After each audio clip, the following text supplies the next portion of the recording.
Hello friend, मैं हूं आपके साथ BSP सर। BSP सर के तरफ से नमस्कार। आज हम लोग पढ़ने वाले हैं फिजिक्स और क्लास में जानेंगे। आज हम लोग पढ़ेंगे निरक्षीय स्थिति क्षेत्र में विद्युत क्षेत्र की तीव्रता का क्या करेंगे, व्यंजक को सिद्ध करेंगे ना। हमारे साथ अंत तक बने रहिएगा। निरक्षीय स्थिति में हम लोग विद्युत क्षेत्र की तीव्रता का व्यंजक को सिद्ध करेंगे, कैसे निकलता है या किस प्रकार से निकलता है ना, इसका व्यंजक कैसे निकलता है, इसका जो व्यंजक कैसे निकलता है, इसका सूत्र क्या होता है, आज सब के बारे में क्या जानेंगे। डिफाइन के साथ एकदम बेहतरीन तरह से जाने वाला है इसका। हमारे साथ अंत तक बने रहिएगा ना। चलते हैं हम लोग पहले फिगर को समझ लेते हैं कि फिगर में क्या दिया गया है। फिगर में दिया है कि एक क्या होता है, आवेश होता है। क्या होता है कि प्लस चार्ज आवेश होता है, इस पर प्लस माइनस चार्ज होता है, इस पर क्या होता है, प्लस चार्ज होता है ना। ये दोनों क्या है, एक आवेश है ना। ए और बी क्या होता है, आवेश होता है। एक त्रिभुज बनाते हैं, त्रिभुज बनाने के लिए ए पी बी बी का एक त्रिभुज बनाते हैं, जबकि बिंदु इस पर लंब होता है क्या, ओ। ए और ओ के बीच की जो डिस्टेंस होता है क्या होता है, एल होता है। और ओ और बी की डिस्टेंस कितना होती है, एल होता है। और हम मान लेते हैं कि ओ और पी के जो डिस्टेंस होता है क्या होता है, आर होता है ना। ओ और पी के जो डिस्टेंस होता है क्या होता है, आर होता है। और यहाँ पे जो थीटा बनता है, इस थीटा का नाम क्या है, E1 कॉस थीटा बनता है। यहाँ पे क्या बनता है, E2 कॉस थीटा ना।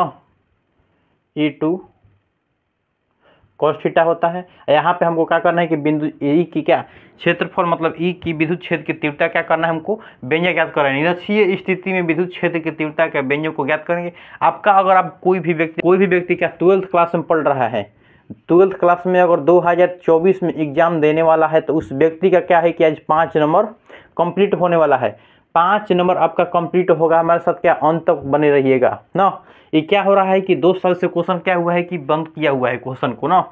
निरक्षीय स्थिति में पूछा गया था क्या, कब, तो इसको पूछा गया था 2020 में पूछा गया क्वेश्चन। 2020 में पूछा गया, 3 से साल से क्या बोल रहा है कि क्वेश्चन को नहीं पूछ रहा है ना। जहाँ तक उम्मीद है कि 2024 में क्वेश्चन पूछने के लिए क्या एकदम खासियत है कि 2024 में क्या करेगा, इसको पूछेगा ना। हमारे साथ अंत तक बने रहिएगा, तो आपका क्या होगा कि 5 नंबर कंप्लीट होने वाला है ना। चलिए हमारे साथ अंत तक बने रहिए। पहले हम लोग जान लेते हैं कि इसको चित्र को समझ लिए। समझने के बाद हम जानते हैं कि इसको लिख देते हैं। कैसे लिखते हैं कि कैसे क्या होता है कि बोलता है बच्चा ना कि सर कैसे इसको लिखा जाता है ना। पहले कुछ नहीं करना है, सीधे जाना है चित्र पर ना। चित्र को हम जिस प्रकार से हम समझ लेते हैं, जानते हैं कि एक बार क्या और समझ लेते हैं ना। मानते हैं कि माना कि 2 बिंदु ना, मान ला क्या लिखना है, माना कि 2 बिंदु Q1 और Q2, मतलब A1 और E2 ना। बिंदु क्या मानना है कि Q1 और Q2 लिख सकते हैं ना। यहाँ पे Q चार्ज है, Q1 इस पर है, इस पर क्या है, Q2 है ना। Q1 और Q2 है, यह एक ऋणात्मक में है, क्या है, एक धनात्मक है ना। इसको भी लिख सकते हैं। लिखने के बाद बिंदु P पर क्या करना है कि विद्युत क्षेत्र की तीव्रता को क्या करना है, ज्ञात करना है। जो बिंदु O और A के बीच की दूरी कितना दिया, L दिया है। और O और B के बीच की दूरी कितना दिया है, L दिया है ना। आप डिस्टेंस मारते हैं कि O और P की जो O और P के जितना डिस्टेंस दिया है, क्या दिया है, R दिया है। बिंदु P के फॉर्म में क्या विद्युत क्षेत्र की तीव्रता E पर क्या करना है कि विद्युत क्षेत्र की तीव्रता को मान के क्या करना है, हम लोग को ज्ञात करना है। हम लोग का जो सूत्र ज्ञात करना है, E बराबर 1/4 पाई ऑप्शनल नोट P बटा में R की को क्या करना है, हम लोग को शुद्ध करना है ना। यही निरक्षीय स्थिति में विद्युत क्षेत्र की तीव्रता का सूत्र होता है। इसी को हम लोग क्या करना है कि सिद्ध करना है। इतना सिद्ध कर दीजिएगा तो आपका 5 नंबर कंप्लीट होने जाएगा। और 2024 के बच्चा के लिए एकदम खासकर है ना। चलिए चलते हैं कि हम लोग आगे बढ़ते हैं। इसी के फॉर्म में क्या करते हैं, आगे बढ़ते हैं। हम लोग ये जान लिए कि इसको कैसे डिफाइन किया जाता है। डिफाइन करता है कि माना कि Q1 Q2 क्या होता है, एक आवेश होता है। माना कि Q1 और Q2 क्या होता है, तो आवेश होता है। दोनों को बीच की दूरी, मतलब A और B के बीच की दूरी क्या होता है, 2L होता है। और O और इस पर क्या होता है कि इस पर एक लंब घिरा होता है, O बिंदु O होता है। A और O के बीच की दूरी L होता है। और O और B के बीच की दूरी कितना होती है, L होती है। आप लेते हैं कि O और P के जो बीच की दूरी होती है क्या होता है, R होता है। डिस्टेंस होता है R है, क्या है, R है ना। डिस्टेंस होता है, R होता है। और बिंदु P पर क्या करना है कि विद्युत क्षेत्र की तीव्रता के व्यंजक को ज्ञात करना है। यहाँ पे जो एंगल बन रहा है क्या बनता है कि E1 cos थीटा बनता है। इस साइड में जो एंगल बनता है क्या बनता है, E2 cos थीटा बनता है ना। चलिए हम इसको जान लिया, आगे हम लोग चल बढ़ते हैं ना। चलते हैं कि A P और O में चलते हैं। तीन, देखिए दो त्रिभुज बन रहा है, क्या बन रहा है, ए पी ओ, एक बन रहा है ओ पी बी, दो त्रिभुज बन रहा है ना, दो त्रिभुज बन रहा है A P O P B, दो त्रिभुज बन रहा है। इन दोनों त्रिभुज से हम क्या करेंगे कि इतना को सिद्ध कर ले आएंगे। देखिए किससे हम लोग क्या करते हैं, सिद्ध कर ले आते हैं ना। हमारे साथ अंत तक बने रहिएगा। चलते हैं हम लोग कि दिया है ए, चलते हैं त्रिभुज। अब ये हम आगे लिखवा है कि आगे जो लिखवा है कि माना कि दो आवेश इसको जब लिखवा है ना, बोले हैं उसको क्या करना है कि आपको पहले लिखना है, उसके बाद क्या करना है कि आगे बढ़ना है ना। चलते हैं त्रिभुज ए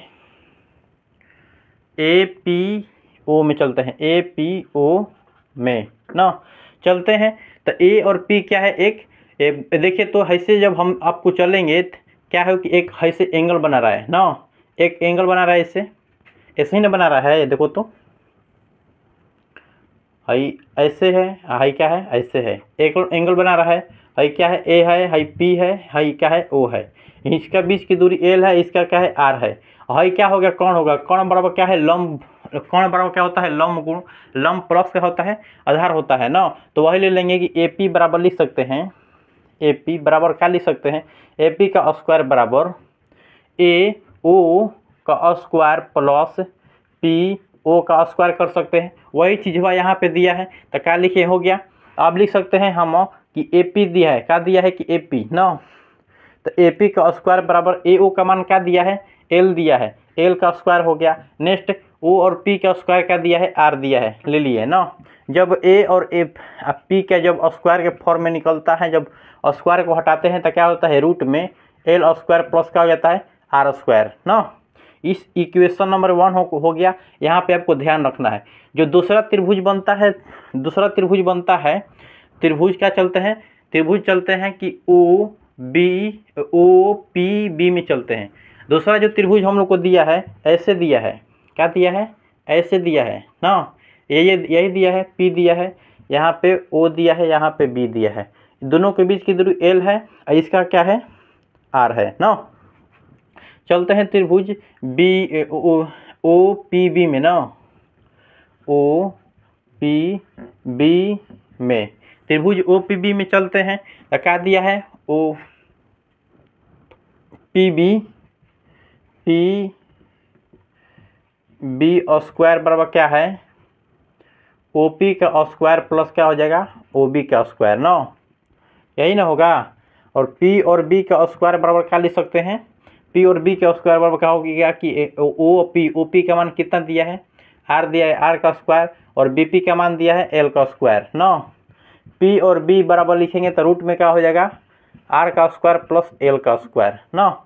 इस चीज़ को आपको क्या करना है कि ध्यानपूर्वक रखना, इसका मान को क्या कर रहे हैं हम लोग आगे रखेंगे। हम इसको मिटा सकते हैं, आप समझ में गए होंगे तो इसको मिटा सकते हैं। चलिए आगे हम लोग बढ़ते हैं। इतना हो गया, इतना क्या करना है कि आपको लाइन में लिखना है, हमको जगह नहीं है तो इसलिए इसको यहाँ पर रखे हैं। इतना लिखने के बाद इसको क्या करना है कि आपको नीचे रखना है, कारण है कि वहाँ पे पेज भरना होता है ना, जितना ही पेज भरेगा उतना ही नंबर आगे मिलता है। चलिए हो गया, ये माइनस इस यहाँ पे है, इसका चार्ज है माइनस ना, हो गया। इसके बाद हम लोग चलते हैं कि बिंदु ए से पी पर बीच की दूरी निकालते हैं। बिंदु ए और पी की बीच की दूरी हम लोग क्या करते हैं कि बिंदु ए से पी की क्या करते हैं हम लोग बीच की दूरी हम लोग ज्ञात करते हैं ना। कैसे ज्ञात करते हैं, बिंदु ए और बी की बीच की दूरी हम लोग ज्ञात करेंगे, हम ना ज्ञात करेंगे ए और बिंदु पी के बीच की दूरी हम लोग ज्ञात करिए कि ए और बिंदु पी है, दोनों के बीच की दूरी क्या कर लिया ज्ञात करेंगे कि आर स्क्वायर प्लस यहाँ पे एल है जी, L square plus R square, और R square plus L square. तो ए और पी के बीच की दूरी ज्ञात क्या हो गया, बी और पी के बीच की दूरी ज्ञात हो गया। अब हम क्या करें कि बिंदु ए से पी पर विद्युत क्षेत्र की तीव्रता क्या करेंगे हम लोग ज्ञात करेंगे ना।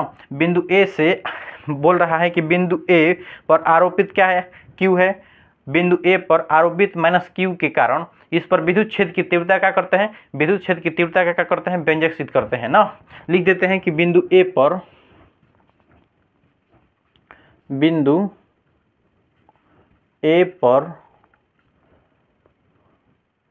आवेश, बिंदु ए पर आवेश माइनस क्यू आवेश पर विद्युत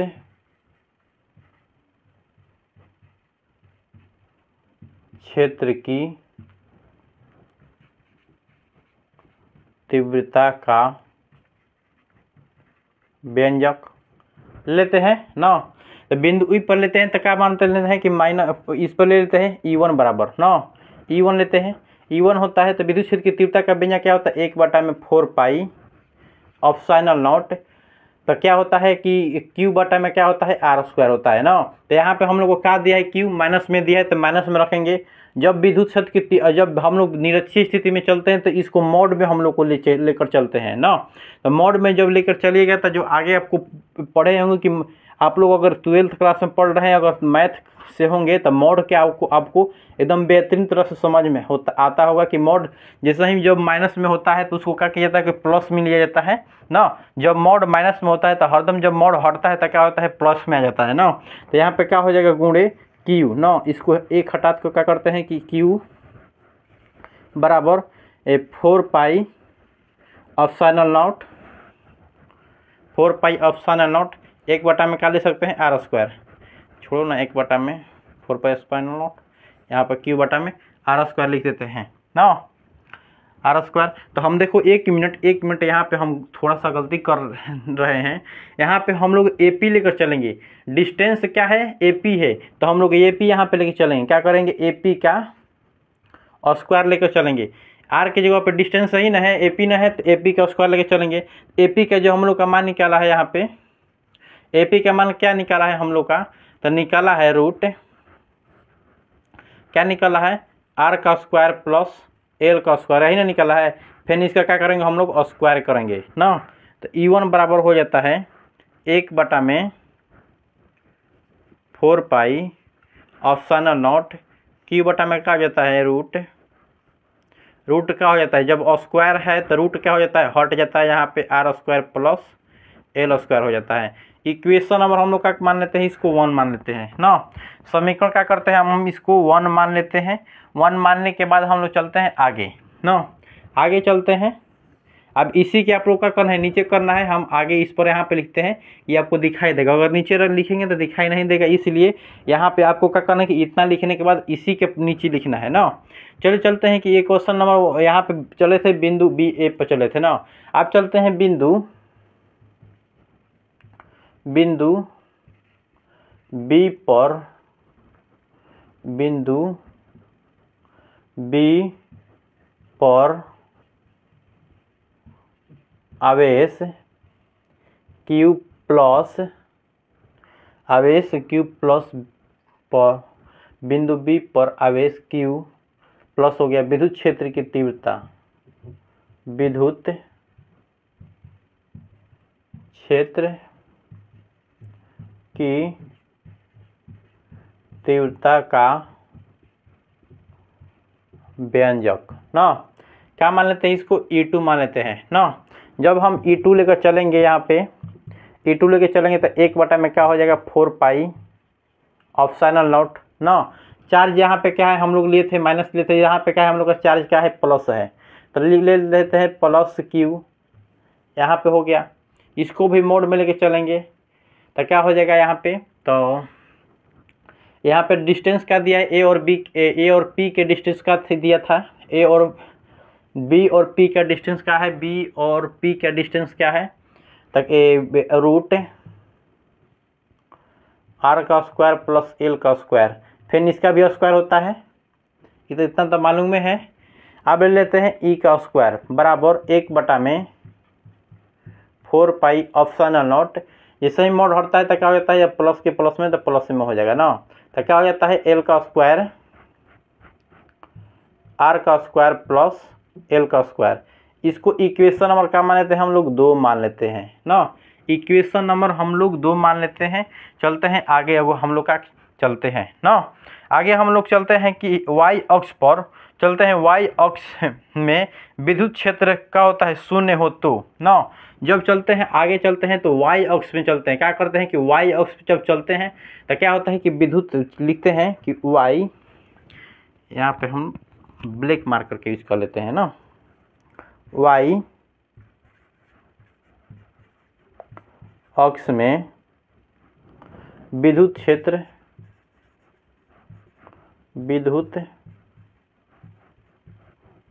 क्षेत्र की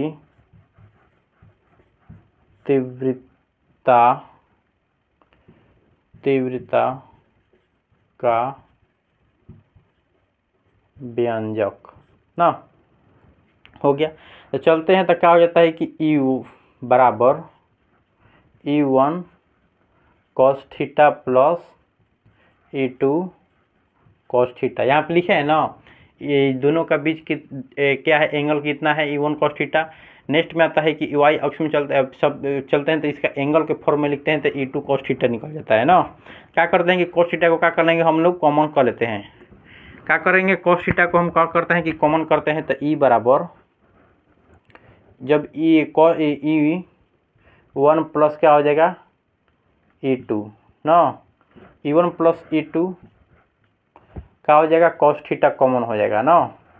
E1 का मान यहाँ पे हम क्या निकाले हैं, E1 का मान निकाले हैं 1/4π/Q/r+L का स्क्वायर ना। लिख देते हैं कि समीकरण यहाँ पे लिखते हैं, समीकरण 1 तथा समीकरण 2 से E और E2 का मान रखने पर ना क्या करते हैं कि हम लोग रखते हैं E2 का मान हम लोग रखते हैं इसमें ना। तो क्या होता है, E2 का मान क्या करेंगे हम लोग यहाँ पे रखेंगे, E बराबर क्या दिया, E बराबर E1 प्लस E2 बटा में cos थीटा हो जाता है, E डॉट cos थीटा होता है। तो क्या करेंगे हम लोग कि E बराबर हम लोग को यहाँ पे इक्वेशन निकल जाता है, क्या निकलेगा, लिखते हैं E का मान क्या दिया है, 1/4π/0 लिखते हैं, 1/4π/0 क्या होता है कि Q1 है यहाँ पे, Q1 है जी, यहाँ पे ध्यान नहीं दिए क्या जी, यहाँ पे Q2 ना लिखे नहीं, चार्ज 1 और चार्ज 2 लिखे हैं। Q1 बटा में क्या है, तो अच्छा से लिख देते हैं तो थोड़ा दिखाई देगा ना। तो 1/4π/0 Q बटा में R का स्क्वायर प्लस L का स्क्वायर ना हो जाएगा, प्लस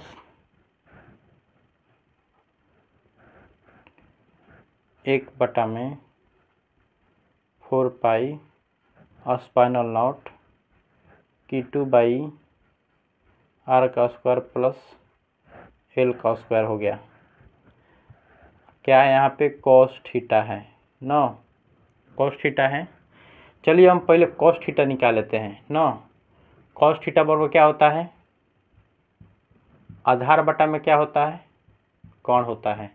देखिए तो आप लोग का आधार क्या दिया है, इसमें आधार यही ना होगा, बेस यही ना होगा, आधार यही ना होगा, L होगा।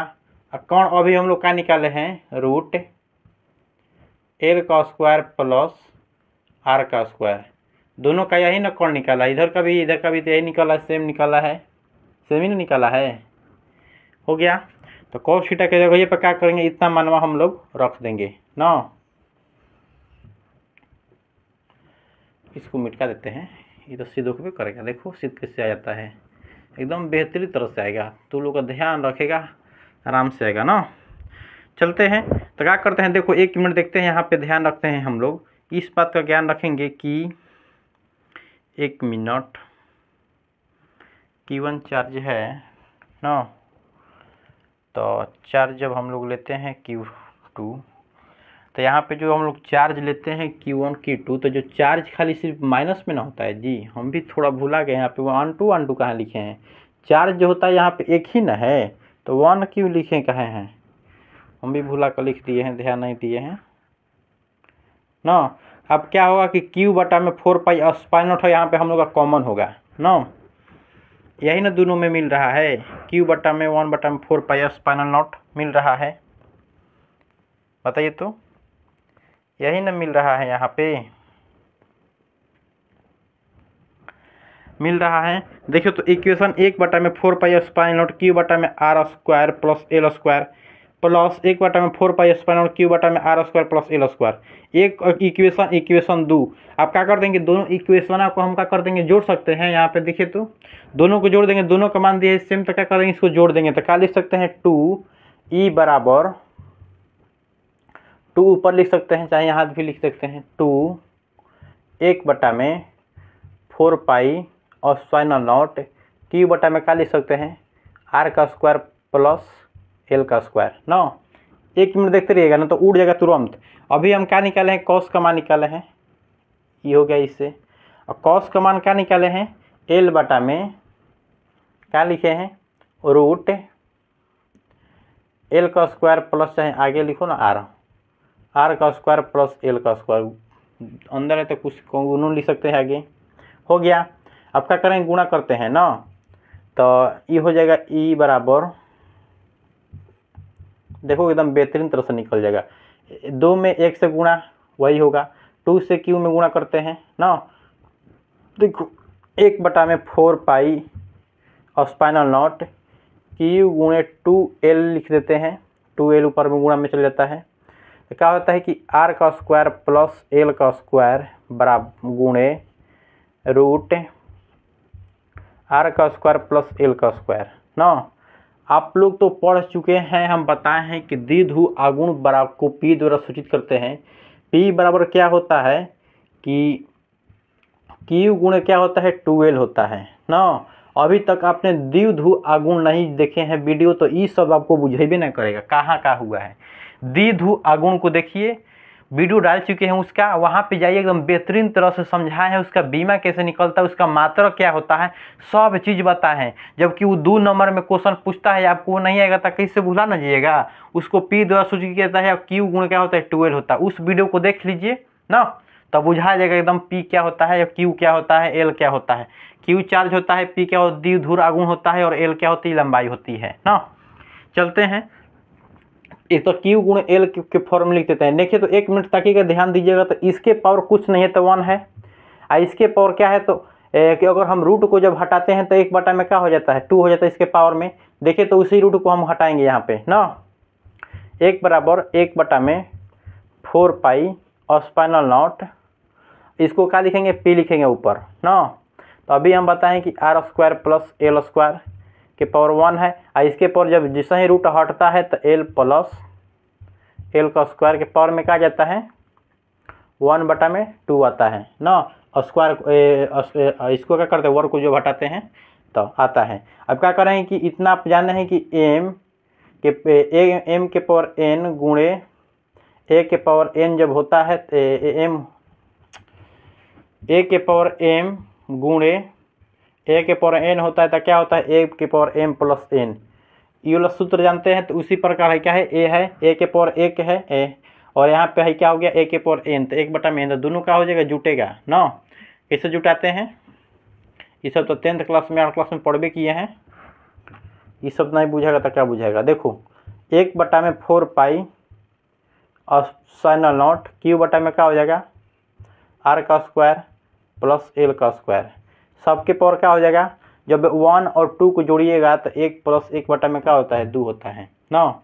तो 1 + 1/2 होता है, तो इसका भी एलसीएम लीजिएगा तो 2 होता है, और 2 + 1 बराबर क्या हो जाएगा, 3/2 होगा ना। तो यहाँ पे सीधे हम लिख सकते हैं 3/2 लिख देंगे ना। आप चलते हैं कि R greater than much much much, L बराबर क्या हो जाता है, एल बराबर क्या होता है, 0 हो जाता है ना। तो ई बराबर होता है 1/4 ऑफ साइनल नॉट क्यू पी बटा में आर का स्क्वायर है, 0 हो गया। इसका पावर क्या है, पावर छोड़ो ना, और गुणा में लिख देंगे, 3 में क्या हो जाएगा, 2 है, 2 से 2 कैंसिल हो गया, तो क्या निकल गया, देखिए तो ई बराबर 1/4 और स्पाइनल नॉट पी बटा में क्या हुआ, आर क्यू। यही ना इक्वेशन निकाला, देखिए तो यही नहीं निकाला, निकल गया आप लोग का, यही ना हम लिखे थे यहाँ पे लिखे थे, तो यही चीज़ लिखे थे, ई बराबर 1/4 स्पाइनल नॉट पी बटा में क्या लिखे थे, आर क्यू लिखे थे, यही लिखे थे। आई होप आप लोग को समझ में आया होगा। ना। समझ में आया होगा। तो यहाँ पे देखिए आपको यहाँ पे नहीं बुझा रहा है तो हम इसको मिटा देते हैं, इधर लिख देते हैं, बगल में लिख देते हैं ना। इसको अच्छा से लिख देते हैं, 1 मिनट देखते रहिए। 1/4 अब साइनल नॉट होगा ना। P बटा में क्या हो जाएगा, एल ग्रेटर देन मॉच होता है तो 0 हो जाता है। आर हो क्या होता है, cos स्क्वायर इंटू 3 बटा में क्या होता है 2 होता है। 2 से 2 कैंसिल हो जाता है तो बचता है 3। तो क्या हो जाएगा यहाँ पे E बराबर 1/4 ऑफ साइनल नॉट। अब P बटा में क्या होता है RQ। यही हम लोग का होता है, सूत्र निकल जाता है। निरसीय स्थिति में विद्युत क्षेत्र की तीव्रता का व्यंजक होता है ना। आई होप आप लोग को समझ में आया होगा। समझ में आया होगा तो क्या हो, बेल लाइन की घंटी को दबाना नहीं होगा कि दबाना होगा, दबाना जरूरी होगा। अगर आपको अच्छा वीडियो लगा है तो अपने दोस्त के पास भी क्या फ्रेंड, जितने भी फ्रेंड आपके पास विदा करिए कि यहाँ पे क्या फिजिक्स ऑस्टर क्लासेस पे एकदम बेहतरीन तरह से सेशन बताया जाता है। और फिजिक्स की कोई भी चीज़ की तैयारी कर सकते हैं हमारे यहाँ, या बिहार SSC या रेलवे या इंटर मैट्रिक, कोई भी चीज़ की अभी तैयारी क्या हमारे यहाँ से फिजिक्स की कर सकते हैं। ठीक है, आई होप आप लोग को समझ में आया होगा। तो अगला सेशन हम ला रहे हैं क्या विद्युत विभव से निकालेंगे, किस प्रकार से निकलता है, या एक ही इसी में एक क्षेत्र है इसी का भी फॉर्म भी क्या निकालेंगे। इसका एक वीडियो अच्छी स्थिति में भी निकाल चुके हैं, वीडियो उसका भी डाल चुके हैं, वहाँ सब जाकर देख सकते हैं कि अच्छी स्थिति में विद्युत क्षेत्र की तीव्रता कैसे निकलता है, एकदम बेहतरीन तरह से बताए हैं। उसका भी वीडियो जाकर का देख सकते हैं। अगर अच्छा लगा हो तो फिर जिस ऑस्टर क्लासेस से क्या जुड़ना ना भूले। भाई SB सर की तरफ से क्या नमस्कार।